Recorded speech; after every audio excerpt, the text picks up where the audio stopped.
welcome back to Well Connected. I am here with Pariah P, aka Pariah, like Mariah with a P, you know what I'm saying? If I knew how to introduce you like that, I would.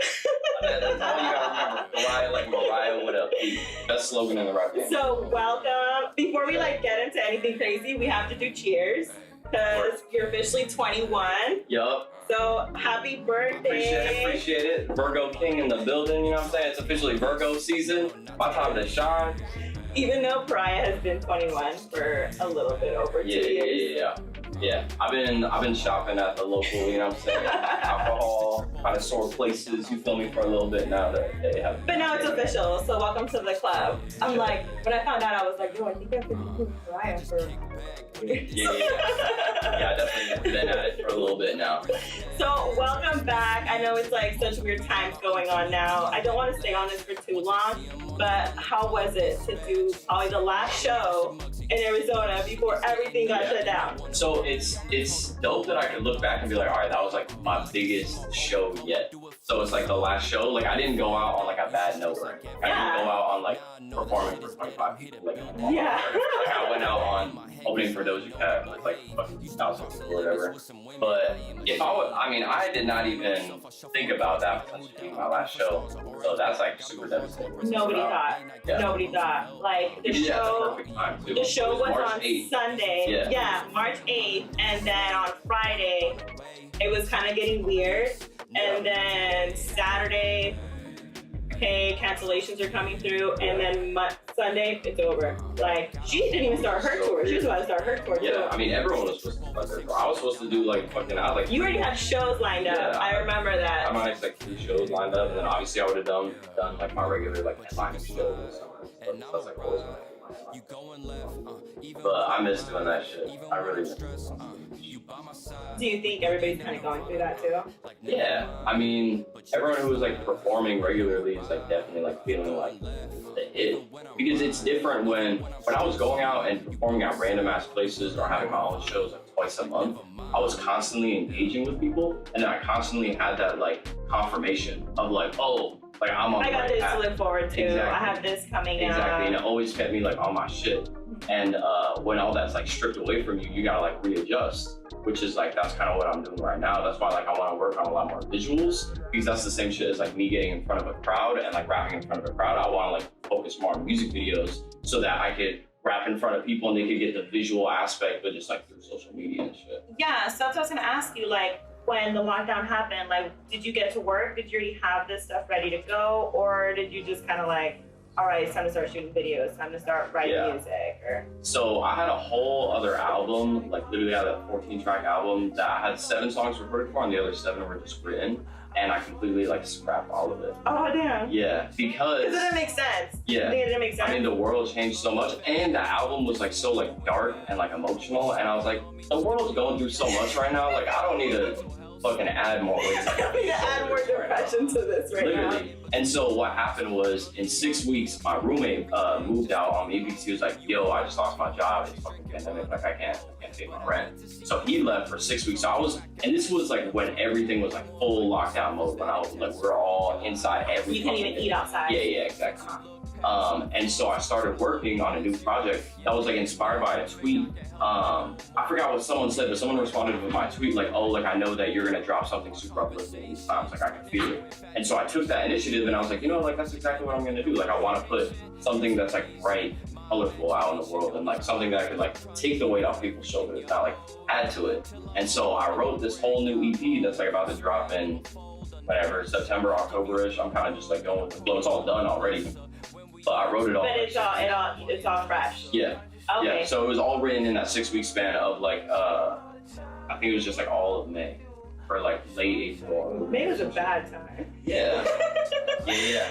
I think it's really crazy because like your music was kind of like, I don't want to say it's always had the same style. Yeah. Of what kind of like what we need right now. Because like right now everybody just wants like that chill, laid back, 2011, 2012 hip hop vibe. Yeah. And right now we're not going outside. You know, we just want to listen to some chill music, and your music's always been like that. Yeah. So I feel like I never thought about that. It works out perfect. Yeah, I guess it does.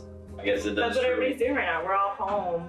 I mean, drinking, smoking. Everybody's working from home right now. Yeah. Like nobody's driving anywhere. Nobody's going to the club, and you're out going drinking, like kind of frowned upon. Yeah, or if you're having the little COVID parties. Come on. We don't condone that, you know what I'm saying, at Pariah Corporation.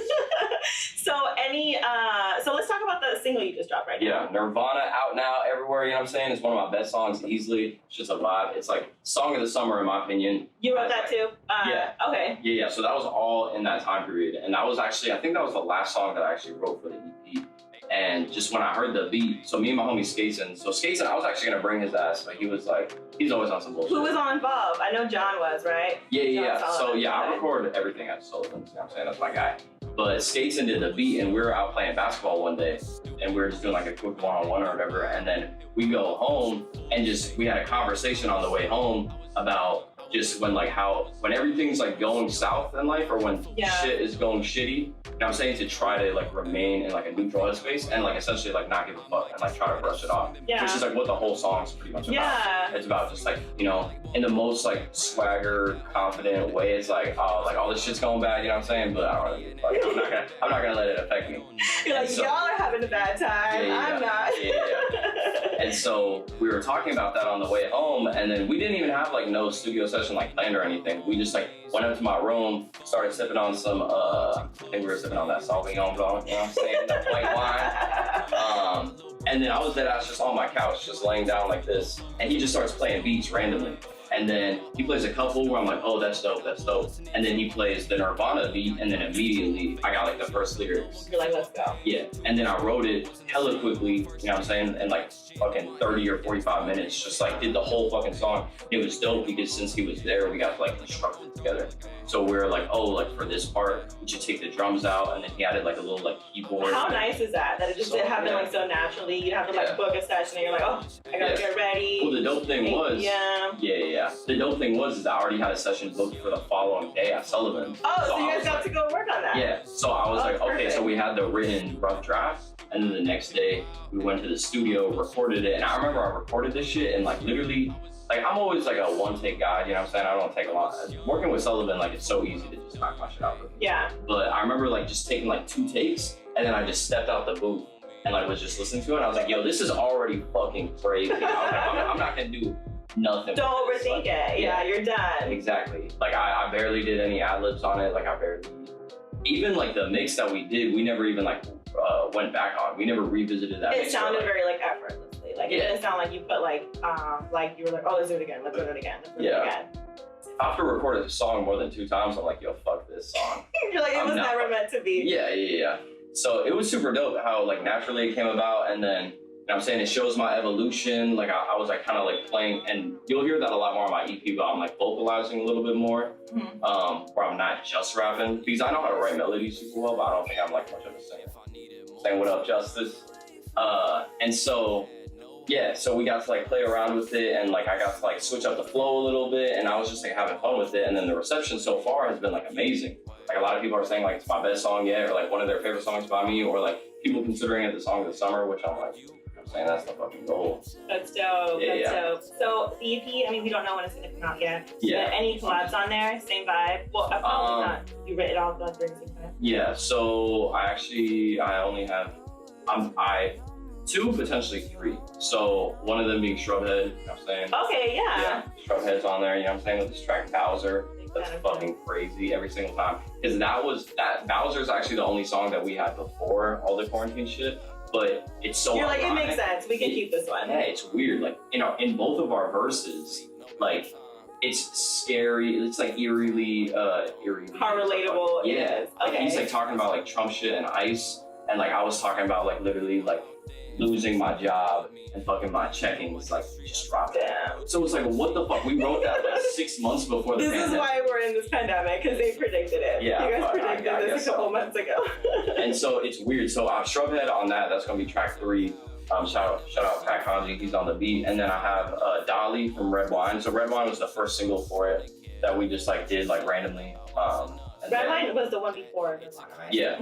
And so that's on there, and then Nirvana's the second single, and then I might add The Finest just as like a little outro, so that has set the name. I was about to say, The Finest is the one that kind of took off, right? Yeah. That's the one. Well, the first one that kind of took off. Yeah. Was on your Spotify. That was the first one. So I've always done numbers. You know what I'm saying? I've always done like 2,000. But that one, like all of a sudden. Yeah, and it was right. It was right after like the Doja thing, and I'm convinced it was because of the Doja, because because of the Doja. That's because of the Doja. So Spotify, the way that the algorithm works is it picks up on like how many times are being like mentioned on the internet and like all kinds of shit. Oh, on Twitter. Because I know you're big on Twitter, so people are tweeting. Well, and my like Doja Cat announcement and then the recap and the pictures were like my biggest posts on social media, like on Instagram and everything. And then everybody was mentioning you and everything. I know the radio station put you on everything. Yeah, the radio was shouting me out like fucking multiple times a day. Yeah. So it's like special guest star Pariah. And then it goes like, I was young. That's like the dope part about it. We're gonna redo the whole commercial right now. Yeah. So I'm convinced that Spotify like started to pick up on the algorithm just from like social media, and then it got all into Discover Weekly. Exactly. Also Shazam's too, because if your song was playing on the radio, people can Shazam it, and then from there they start like, oh, this guy's up and coming. So fucking The Finest was like the first thing to really pop. It randomly did like 13K in one day. When it was at like, it was at like 8,000, and then I just like checked it the next day and it was at like 20,000. You're like, you look back in your eyes twice. No, like, dead ass. I was like, what the fuck happened? I was like, I don't even know what happened. And then I checked, all the streams were coming from Discover Weekly, which is like great. Like that was completely organic. That was completely like natural. That's just like, you know what I'm saying? Fucking blessings from God and shit. Like, that's dope. And then that kind of sets you up because it's not like you're gonna, you know, switch up your music now. Like your music's always been like chill, laid back. So now people that are already hooked on you, you drop Nirvana and they're like, this is why we're here. Exactly. You know? And then even like following it up with Red Wine did like, because The Finest is now at like 70K on Spotify. Red Wine, I got like a great opportunity with like this dope ass playlist, and then also from the algorithm it boosted that to like 75K. So my past two songs have been my biggest songs yet. And then Nirvana, I think Nirvana, like literally my mom told me, and this is what like all parents are supposed to say type shit. She was like, this shit like can have 1 million plays. And I was like, yeah, I know. Like I'm that confident. So I'm playing like the long-term game. I don't trip over like streams after like 2 or 3 days. Yeah, you shouldn't. Yeah, and plus like, you still have like a music video that's gonna be coming out. Yeah, and that's gonna boost it. Can we talk about how fast you work? Because you wrote the song obviously, then you went and recorded the video right away. Not necessarily. Oh, you did it? No. Okay, so the way so I wrote the song on May 26th. I know that just because like working with John Sullivan, he was as the date of the recording. So I recorded it May 26th, and then immediately after is like when the protest started happening. Like it was literally the following week. And so I put music aside completely, and I put promoting aside. It's not time to be posting. Yeah, absolutely. And I was out protesting like every other day on average. And so that was like all of my June. Was yeah, your Snapchat was crazy. You were like, yo, this tear gas is not a joke. Yeah. I mean, I was just trying to do the best I could do with my platform to like spread on like a local level, like where these things are gonna be happening and like just spread awareness. And so that was all I did June. And then July, you know Garen Chadwick? He's done like all of the 20 pounds. I'm a big fan of his. Yeah. And so I sent him Nirvana and he was like, yo, it's my favorite song. He did it? Did he do it? No. So this is where it's going. He was like, yo, this is your best song yet. Come out to LA, we'll do a video for it, just like we did for Young. Like, you remember Young? I remember when you were out there for that. And so I was like, bet, that's gonna be a vibe. But then also at the same time, he sent me the Instagram of this kid named Braxton, who's fucking 19 years old, and he was like, yo, this kid is like 10 years younger than me, and he's like almost as talented as I am. So I just like hit him up one day, and I had him over, and I played him my whole EP, and then we just like had like a very natural chemistry. And he did the video? Yeah, and we just started brainstorming the idea, and then I really thought about it because like I've worked with Darren for the past 4 years straight. Forever. Yeah, he's only done my music videos besides Ronnie one time. And it's great, like his stuff is great. Yeah, like he's always done an amazing job. And so I was like, do I want to go and do and get like a great music video out of it, or do I want to like potentially take a risk, quote unquote, and like work with a new person and like potentially start like a whole new journey down a whole new path, which is what I feel like I need in my career right now. Like I'm looking for, like I want to take risks. I want to like. And plus, you're in a position to put people on. Yeah. Like, you know, I'm sure after the video were gonna be like, yo, who's that? Like, we didn't know that there was that much talent. This kid has done 2 music videos. And when you see this music video, you're gonna be like, what? Like, what? Well, let's see it. Alright, yeah. I'm like, we keep teasing this video. But yeah, so where did you shoot this? What was the inspiration behind it? So I came at it because it's like a fun song, right? It's like a chill, mellow, vibey song. And I was like, yo, let's do like a kickback scenario, party scenario, which is like the most fucking basic like rap video idea of all time. But I told him, I was like, this song is so good, we just need good visuals to like please the eye. Yeah. And then he was like, actually, I want to do the complete opposite. He's like, how can we make something? I'm gonna bring my VHS. Yeah, damn near. He was like, how can we make something so boring, so exciting, and so entertaining? So what we did is we picked 4 different characters and followed them throughout their day job. And I'm somehow like involved with a part of their day job until the point that they get frustrated and then they quit. Which is kind of like ties into the whole theme of like when everything's going wrong, like trying to just don't care. Yeah. But it'll make more sense. Ooh, I'm excited to see this. All right.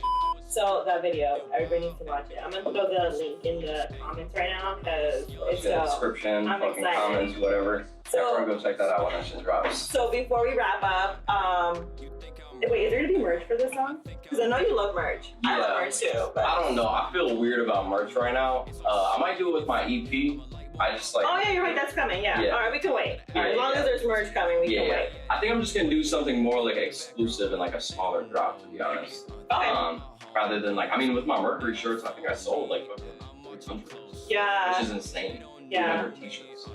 But right now, you know what I'm saying? It's like a fucking recession. People are unemployed and shit. So I'm probably gonna do something smaller, like a little 50-piece drop, keep it like more exclusive. Yeah. Yeah, and I want to like have it like a higher quality too. Like I really want to see some shit embroidered and like have like the EP title like embroidered. People would pay for that though. Yeah. Like if you deliver like high quality shit, like people will pay for it. Like I don't know, $30, $30. Yeah. Like if whatever it's worth it is. Yeah. I put $30 shit. Like I did not want to wear it. Yeah. Before we sign off, any advice you want to give to like artists or creatives during this time? Because you seem to be doing fine. Yeah. Seems to be. Don't we all? On the inside, we're all just sad boys and sad girls. Really falling apart on the inside. Just take this time. We have nothing but time right now to be by ourselves, especially as creatives and writers. So just try experimenting. Like that's what I've been doing personally. Like I've been playing with like my vocals more. I've been trying to like harmonize a little bit more. I've been trying to like experiment, like write songs about certain shit rather than just like write songs about how I'm feeling that day. So just take the time to experiment. Take risks. Right now, like we all need to be taking risks. That's what I'm trying to do. That's why I worked with like a new guy on my video. Because what's the worst that could happen? Yeah. You know? Yeah. And this is the time that that's literally like what Nirvana's about. Yeah, really. So yeah, just take risks, have fun, experiment a lot, write as much as you can, but also don't try to like beat yourself up and don't attach your self-worth with like your productivity. Because I've done that in the past where it's like, oh, if I'm not doing shit, then I'm not. It's because we're so used to just going that we think that we're gonna like sit down one day and not like really check in or anything. Exactly. Like we feel like, oh, I wasted the whole day. Like, no, you needed it. Yeah. You know? So especially right now, like if it's affecting you that way where you're not inspired to write, don't write. You don't have to. Yeah, you don't have to. So yeah. I guess that's my advice. I feel like I wish I had something better to say. No, that makes sense. That's perfect. Yeah. Where can we find you? Where's your music at right now? You know what I'm saying? Pariah P, aka Pariah like Mariah with a P. I'm on Spotify, Apple Music, Tidal, SoundCloud, YouTube, Twitter, Instagram. Go follow me on Instagram. Instagram's where I'll be like the most poppin'. Twitter, if you want to see my random fucking thoughts at 3 a.m. type shit. They are random. Yeah, I be tweeting the stupidest shit. But yeah, you know what I'm saying? All right, well, thank you for coming through. Always a pleasure. I appreciate you doing this. And everybody go watch the video. Yeah, go watch Nirvana. Nirvana out now. EP coming soon.